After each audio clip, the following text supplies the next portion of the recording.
सुधीर अपनी बीवी प्रियंका के साथ बेलापुर गांव में रहा करता था। दोनों पति पत्नी की शादी के 6 साल बाद भी उनकी कोई संतान नहीं थी, जिस वजह से अक्सर प्रियंका परेशान रहा करती और उसकी सास उसे ताने दिया करती। एक दिन उसकी सास ने उसे ताने देते हुए कहा, ना जाने मेरे बेटे सुधीर को तुझ में क्या ही पसंद आया जो उसने तुझसे शादी कर ली, वरना मैं तो उसकी शादी अपनी बहन की दोस्त की लड़की से करवा देती। ना तो तू मुझे कोई सुख दे पाई और ना ही मेरे बेटे को उसकी संतान। माँ जी, अगर मैं माँ नहीं बन पाई तो इसमें मेरी क्या गलती है?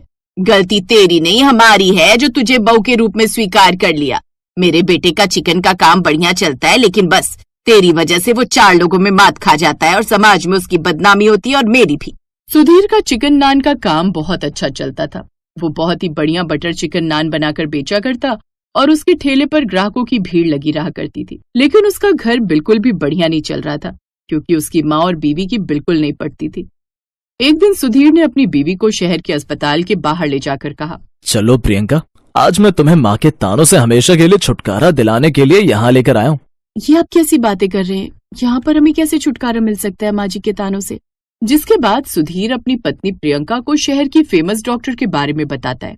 दोनों अंदर जाते हैं और डॉक्टर कहती है, जी देखिए, आपकी रिपोर्ट्स मैंने देखी, आपको बच्चा तो हो जाएगा, लेकिन प्रियंका जी को साल भर के लिए बेड रेस्ट करना होगा और इसमें 1 लाख का खर्चा आ जाएगा, दवाइयों और डिलीवरी मिलाकर। पर डॉक्टर साहिबा, हम इतने पैसे कहाँ से लेकर आएंगे? मेरे पति का काम भी इतना अच्छा नहीं चलता, वो तो एक ठेला लगाते हैं। तुम चिंता क्यों करती हो प्रियंका? भगवान ने यहाँ तक हमें रास्ता दिखाया है तो आगे भी कोई रास्ता दिखा देंगे। अब सुधीर और प्रियंका आ जाते हैं तो वहीं सुधीर परेशान होता है कि वो पैसों का इंतजाम कैसे करे। वो गांव में कई लोगों से उधार मांगता है, लेकिन कोई उसे उधार नहीं देता। यही बात गांव के विनोद को भी पता चलती है। वो लालच में आ जाता है और एक दिन सुधीर जब अपनी चिकन नान का ठेला लगाकर खड़ा होता है तो वो उसके पास आकर कहता है, अरे सुना है सुधीर कि तुझे 1 लाख रुपए की जरूरत है। मैं तुझे 2 लाख देने को तैयार हूँ, लेकिन मेरी एक शर्त है। क्या शर्त है भाई? अपना ये बटर चिकन नान का ठेला मेरे नाम कर दे और सब सामान और मुर्गियां भी। तेरा ये ठेला बहुत ही अच्छा चलता है, बस इस ठेले पर खड़े होने वाला आदमी बदल जाएगा, उसके बदले में मैं तुझे पैसे दे दूंगा। अब तू देख ले, तुझे संतान चाहिए या काम? अब सुधीर के पास कोई चारा नहीं था। वो अपना ठेला विनोद को सामान सहित बेच देता है और अपनी बीवी का इलाज शुरू करवाता है, जिससे अब उसकी बीवी और माँ दोनों खुश थे, क्योंकि उसकी बीवी कुछ ही हफ्तों में गर्भवती हो जाती है। अब सुधीर खुद बहुत ज्यादा अपना काम न होने की वजह से परेशान था। आपने मेरे इलाज के लिए अपने ठेले को बेच दिया, अब आप क्या काम करेंगे जी? आप जानते हैं कि आपका बटर चिकन नान पूरे गांव में बहुत मशहूर था और अब विनोद उस काम को चला रहा है। प्रियंका, हुनर तो इंसान के हाथों में होता है, ठेले पर नहीं। तुम देखना, वो कभी भी मेरे जैसा अच्छा बटर चिकन नहीं बना पाएगा। और सच में ऐसा ही होता है। विनोद के ठेले पर जो भी ग्राहक आता था, विनोद उनसे बदतमीजी से बात करता और उसने बटर चिकन नान के दाम भी बढ़ा दिए थे। भैया 1 प्लेट बटर चिकन नान तो लगा देना। ठीक है भाई साहब, 150 लगेंगे। पर सुधीर भाई तो 100 लिया करते थे। अरे सुधीर गया, दाम गए, अब 150 का ही मिलेगा। लेना है तो लो, वरना भीड़ कम करो यहाँ से। एक दिन सुधीर जब नए काम की तलाश में जा रहा था तो उसे उसके 2 पुराने ग्राहक रास्ते में रोक लेते हैं। अरे सुधीर भाई, आपने तो हमारे साथ धोखा कर दिया यार। हमें नहीं पता था कि आप अपना ठेला और अपना काम उस विनोद को बेच देंगे। क्यों भाई साहब, आप ऐसा क्यों कह रहे हैं? क्या हो गया? वो एकदम बेस्वाद चिकन नान बनाता है और दाम भी बहुत बढ़ा रखे। हम तो आपसे यही कहेंगे कि आप एक नया ठेला खरीदकर बटर चिकन नान लगाना शुरू कर दो। भाई साहब, पैसों की तंगी के कारण ही तो मैंने अपना कारोबार विनोद को बेचा था। पैसे होते तो मैं अपना ठेला लगाना लेता।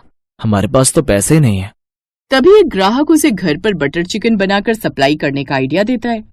सुधीर कुछ दिन घर पर बटर चिकन नान बनाकर ग्राहकों को उनके घर साइकिल पर सप्लाई करता है और कुछ दिनों के बाद वो एक किराए पर टूटा हुआ ठेला लेकर अपना बटर चिकन नान का ठेला लगा लेता है।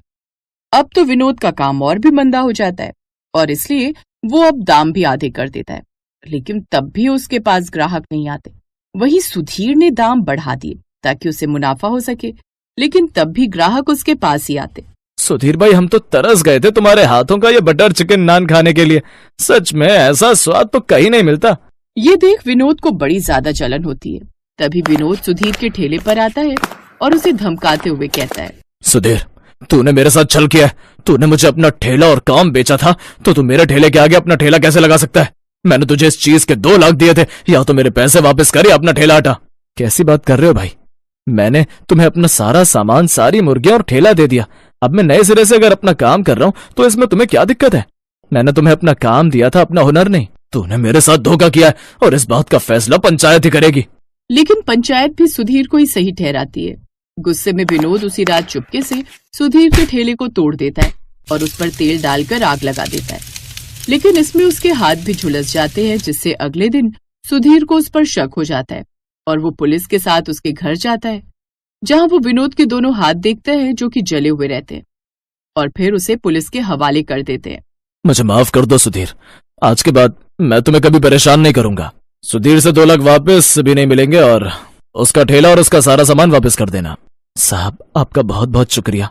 आपने मेरा पुराना ठेला मुझे वापस दिलवा दिया, लेकिन मैं वादा करता हूँ कि मैं धीरे धीरे उसके सारे पैसे वापस लौटा दूंगा, क्योंकि मुसीबत के वक्त उसने मेरा साथ दिया था। और विनोद को भी अपनी गलती का एहसास होता है। अब सुधीर के पास उसका ठेला वापस आ जाता है। वो बहुत मन लगाकर काम करता है और विनोद को भी अपने साथ काम पर रख लेता है। दोनों मिलकर खूब तरक्की करते हैं। वहीं कुछ महीनों के बाद प्रियंका एक सुंदर सी बेटी को जन्म देती है और सुधीर का परिवार भी पूरा हो जाता है।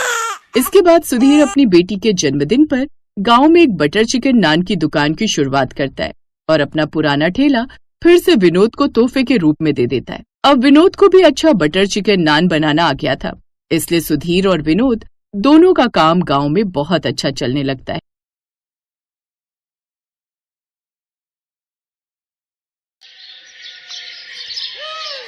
कल ही दिए थे तुझे पूरे 500 रुपए, कहाँ गए? कहाँ जाएंगे, लाला को दे दिए मैंने। पूरे 2000 रुपए का उधार चल रहा है। 500 रुपए दिए तब जाकर दाल और चावल दिए उसने कल। रहने दे, तुझे पैसे खर्च करने की अकल ही नहीं है। अब से तुझे 1 पैसा नहीं दूंगा। ठीक है, फिर अब की बार लाला से राशन तुम ही लेकर आओगे। घर में एक मसाला नहीं है, न धनिया है न हल्दी। बताओ कैसे बनाऊं खाना? अफ़ो, इस औरत का तो रोना ही कभी खत्म नहीं होता भाई। ये कहकर कमल गुस्से से बाहर चला गया और उसकी पत्नी नंदिनी रोने लगी। नंदिनी बहुत ही गरीब परिवार से आई थी। उसके पिता एक छोटे कुम्हार थे। उन्होंने कमल से उसकी शादी करा दी थी। शादी के बाद दोनों को एक बेटा हुआ जिसका नाम सोनू था। शादी के बाद कुछ वक्त तक तो कमल बड़ा अच्छा और मेहनती था।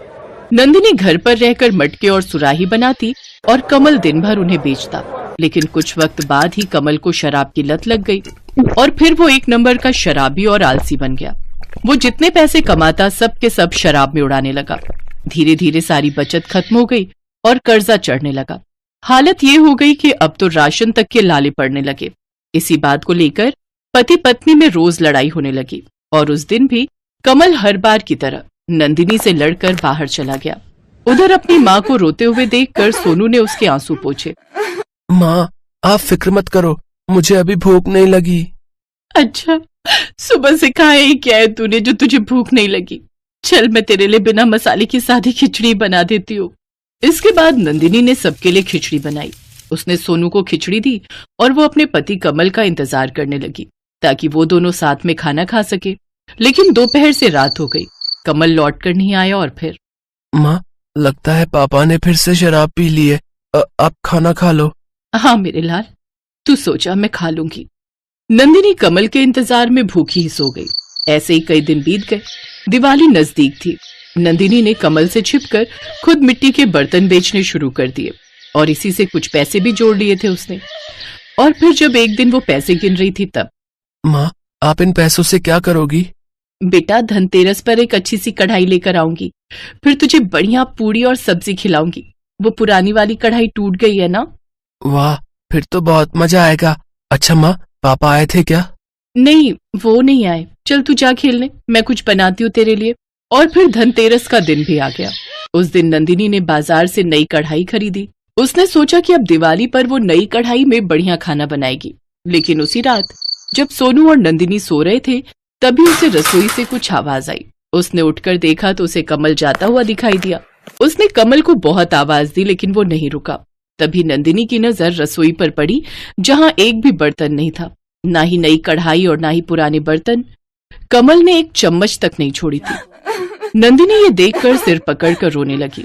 उसने जाते हुए कमल की तरफ देखकर जोर से आवाज लगाई, भाड़ में जाओ तुम, ले जाओ सब कुछ और फिर कभी लौट कर मत आना। अपनी माँ को चीखते हुए सुनकर सोनू उठ गया। खाली रसोई देखकर वो भी सब कुछ समझ गया। फिर अगले दिन, क्या हुआ माँ, ऐसे क्यों बैठी हो? घर में एक भी बर्तन नहीं है बेटा, मैं कैसे खाना बनाऊं? इस मिट्टी के मटके में बनाओ माँ, देखना बहुत अच्छा बनेगा। सोनू की समझदारी देखकर नंदिनी ने उसका माथा चूम लिया। उसने सबसे पहले मटके में चावल उबाले। वो दाल बनाने जा रही थी कि तभी वहां एक औरत आ गई। अरे नंदिनी, क्या कर रही हो? अरे दिशा दीदी, कैसी हो? मैं अच्छी हूँ। वो क्या है ना, मुझे इनके साथ अचानक कहीं निकलना पड़ रहा है और ये सुबह सुबह ही पूरा 1 किलो चिकन लेकर आ गए और मैं लौटूंगी 3 दिन बाद। तब तक तो ये चिकन खराब हो जाएगा, इसीलिए ये लो, आप पका लो इसे। अब ठीक है दीदी, आपका बहुत बहुत शुक्रिया। उस दिन दिशा जाते हुए उसे ढेर सारा चिकन दे गई। चिकन तो नंदिनी के हाथों में था, लेकिन उसे समझ नहीं आ रहा था कि वो उसे बनाए कैसे। तभी सोनू फिर से बोला, क्या सोच रही हो माँ? बेटा चिकन तो आ गया, लेकिन बनाऊं किसमें? चावल निकालकर उसी मटके में बनाओ माँ, मजा आ जाएगा, पहली बार मटका चिकन खाकर। ये कर तो सकते हैं। और फिर उसने उसी मटके में चिकन बनाना शुरू किया। बहुत दिन बाद वो चिकन बना रही थी और मटके में तो पहली बार। जब चिकन बनकर तैयार हुआ तो उसमें बहुत ही अच्छी खुशबू आ रही थी।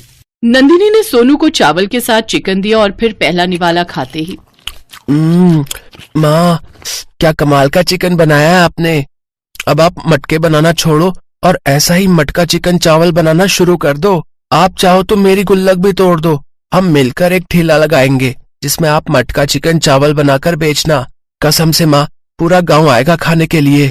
सोनू उंगलियां चाट चाट कर चिकन चावल खा रहा था। ये देखकर नंदिनी की आंखों में खुशी के आंसू आ गए। तभी वो कुछ सोच कर उठी और वहां से सीधा गांव के सुनार के पास पहुंची। उसने अपना मंगलसूत्र सुनार के पास गिरवी रख दिया और उससे मिले पैसों से कुछ बर्तन खरीद लाई। इसी तरह शुरू हो गया उनका मटका चिकन चावल का ठेला।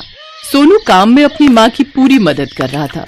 शाम तक नंदिनी की लागत के साथ साथ अच्छा खासा मुनाफा भी उसके हाथों में था। सोनू एकदम सही था।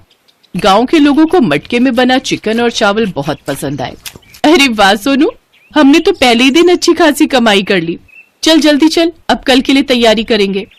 बीतते वक्त के साथ उनकी तरक्की बढ़ती ही गई।